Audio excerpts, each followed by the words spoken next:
Korban longsor di Kampung Cibatu Hilir, Desa Sekarwangi, Kecamatan Cibadak, Kabupaten Sukabumi, terima bantuan dari Persatuan Istri Tentara atau Persit, Kartika Chandra Kirana, Cabang 17, Kodim 0607, Kota Sukabumi, Jawa Barat. Ketua Persit Kartika Chandra Kirana, Cabang 17, Kodim 0607, Kota Sukabumi, Dema Yudi Haryanto mengatakan, penyaluran bantuan berupa 9 bahan pokok, pakaian hingga mainan untuk anak-anak korban longsor. Selain menyalurkan bantuan, juga membawa 2 guru pendidikan usia dini, serta penyuluhan trauma healing kepada anak-anak pengungsi.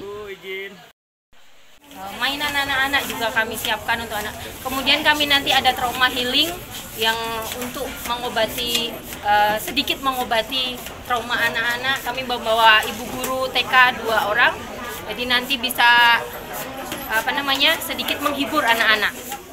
Dema berharap penyaluran bantuan kepada pengungsi korban tanah longsor sebagai contoh bersama peduli masyarakat sekitar alami bencana. Dari Kecamatan Cibadak, Kabupaten Sukabumi, Iqbal Bakar melaporkan.